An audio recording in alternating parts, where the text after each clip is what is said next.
La vie est le combat ultime auquel nous allons faire face. Soyons honnêtes, si vous voulez vraiment atteindre ce que vous désirez, vous vous trouverez souvent dans une compétition constante. Vous devrez concurrencer les autres, ainsi que vous-même, pour obtenir ce que vous voulez. Et si vous ne vous engagez pas dans cette compétition et ne cherchez pas à sortir vainqueur, vous risquez de prendre du retard. Certaines personnes pourraient croire qu'elles se trouvent sur un terrain sûr, au milieu, mais la réalité est qu'il n'y a pas de terrain neutre dans la vie.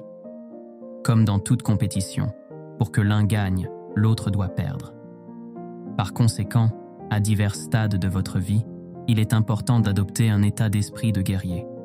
Cet état d'esprit implique d'être déterminé et implacable dans la poursuite de vos objectifs, que ce soit dans votre carrière, votre vie personnelle ou d'autres domaines. Embrasser un sens sain de la compétition peut allumer un feu en vous, vous poussant à surmonter vos peurs et vos limitations. L'art de la guerre est un livre très populaire, et cela est dû au fait qu'il offre des insights profonds sur la culture de l'état d'esprit nécessaire pour réussir. Pas juste dans les batailles littérales, mais dans toute poursuite de la vie. Il enseigne des stratégies importantes pour surmonter les obstacles et atteindre le succès. Ainsi, avec cela en tête, explorons les principes les plus précieux décrits dans l'art de la guerre. Numéro 1. Connais-toi toi-même et ton ennemi. À quel point vous connaissez-vous vraiment? Dans notre monde actuel, les distractions sont partout, surtout avec des plateformes comme Instagram et TikTok. Nous avons atteint un point où de nombreuses personnes trouvent difficile de rester assises tranquillement, même pour une minute. Vous avez probablement remarqué cela. Les gens sont constamment sur leur téléphone, en attendant un train, dans un ascenseur, ou même à une caisse. Nous évitons constamment d'être seuls avec nous-mêmes. Comprendre vos forces, vos faiblesses et vos valeurs est fondamental pour façonner la direction et les objectifs de votre vie. Et sans faire des choix conscients concernant les chemins que vous prenez, vous pourriez vous retrouver simplement à dériver, emporté par les courants de circonstances aléatoires. La véritable conscience de soi vient lorsque vous êtes en complet silence, libre de distraction, quand vous êtes seul avec vos pensées. C'est là que vous rencontrez votre vrai moi. Être à l'aise avec cette solitude est essentiel parce que la meilleure façon de vraiment comprendre qui vous êtes est en passant du temps de qualité avec vous-même. C'est comme apprendre à connaître une nouvelle personne. Vous devez passer du temps avec elle. Une pratique qui m'a énormément aidé était de réserver du temps chaque jour pour m'asseoir tranquillement et me concentrer sur ma respiration. Commencer avec juste 5 minutes par jour et augmenter progressivement le temps peut faire une différence significative. Initialement, votre esprit peut vagabonder et vous bombarder de pensées aléatoires. C'est normal. L'essentiel est de ramener doucement votre focus sur votre respiration. Plus vous pratiquez, plus vous gagnerez de contrôle sur votre esprit, et mieux vous vous comprendrez. Il est tout aussi important de vous connaître que de comprendre vos adversaires. Si vous connaissez l'ennemi et vous-même, vous n'avez pas à craindre le résultat de 100 batailles. Comprendre les forces et les faiblesses de votre adversaire est crucial, quel que soit cet adversaire ou qui il pourrait être. Cela pourrait être une habitude personnelle que vous essayez de briser, un concurrent dans les affaires ou un examen que vous voulez réussir. Connaître votre ennemi vous permet de jouer sur leurs faiblesses et de rester un pas en avant dans le jeu. Numéro 2, planifiez et adaptez-vous. Celui qui peut modifier ses tactiques par rapport à son adversaire et réussir à gagner peut être appelé un capitaine né du ciel. Pour atteindre quelque chose de significatif, un plan détaillé et diligent est absolument nécessaire. Vous vous souvenez peut-être des fois où vous avez réussi sans plan, en allant simplement avec le courant, et par chance, les choses ont fonctionné. Cependant, compter sur la chance n'est pas une stratégie sur laquelle vous pouvez compter à long terme. En fait, il est presque certain que dépendre d'une telle approche ne donnera pas systématiquement des résultats positifs. Maintenant, après avoir souligné l'importance d'avoir un plan, il est important de savoir que même avec une bonne stratégie, ne vous attendez pas à ce que les choses se déroulent sans accroc comme vous l'aviez prévu.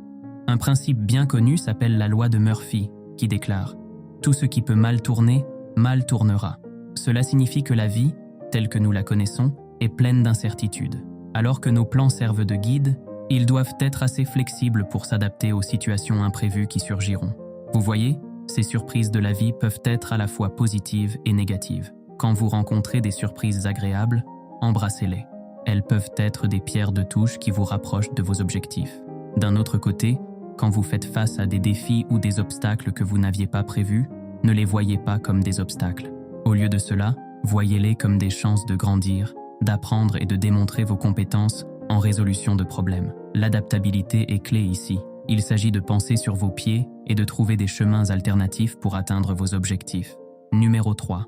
Concentrez-vous sur les objectifs à long terme plutôt que sur les gains à court terme. Lorsque nous travaillons vers quelque chose de significatif, l'attrait des victoires rapides et faciles peut être tentant.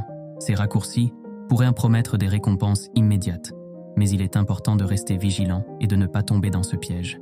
Imaginez votre objectif à long terme, comme une graine que vous avez plantée, une qui détient le potentiel de succès futur. Pour que cette graine prospère et grandisse vraiment, elle nécessite un entretien régulier et constant, pas juste une attention sporadique ou des solutions rapides. Cela signifie souvent avoir la discipline de refuser des opportunités qui semblent bénéfiques à première vue. Bien que refuser ces opportunités puisse sembler un sacrifice, elles peuvent souvent être des distractions déguisées. Ces distractions peuvent vous éloigner de votre objectif ultime.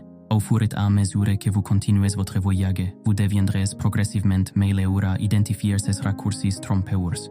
Avec l'expérience, vous apprendrez à les repérer dès le début. Numéro 4. Devenez un leader.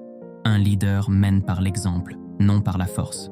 Au fur et à mesure de votre progression dans votre voyage, travailler avec les autres est clé, que ce soit dans les affaires, les relations ou d'autres domaines. Ces interactions sont une rue à double sens. Vous aidez les autres à atteindre leurs objectifs et ils vous aident à atteindre les vôtres. Un aspect critique dans ce processus est le leadership. De nos jours, être un leader devient de plus en plus rare. Beaucoup de gens hésitent à prendre les commandes ou à prendre des décisions. Ils préfèrent suivre des ordres ou avoir quelqu'un d'autre en charge, évitant les responsabilités qui accompagnent le leadership.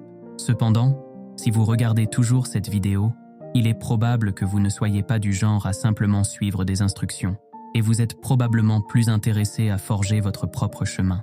Les gens sont naturellement attirés par ceux qui affichent des qualités de leadership. Cela ne signifie pas imposer votre volonté aux autres, mais plutôt guider, soutenir et motiver les personnes autour de vous. C'est un aspect de la nature humaine. Ainsi, en démontrant ses capacités et en prenant les devants, vous gagnerez non seulement le respect de ceux qui vous entourent, mais aussi, vous les inspirerez. Et en retour, leur soutien vous aidera à vous rapprocher de vos objectifs. Numéro 5. Pratiquez la discipline et la consistance. L'ordre ou le désordre dépend de l'organisation, le courage ou la lâcheté des circonstances, la force ou la faiblesse des dispositions. J'ai toujours souligné le rôle vital de la discipline dans la réalisation de tout ce que vous voulez dans la vie. C'est le moyen le plus sûr de rester sur la bonne voie pour atteindre vos objectifs. Comme vous l'avez peut-être remarqué, au début de chaque année, de nombreuses personnes fixent des résolutions du nouvel an. Ils se font des promesses sur toutes les choses qu'ils feront. Par exemple, les gymnases sont généralement plus bondés au début de l'année. Cependant, après quelques semaines, moins de personnes tiennent à leurs résolutions.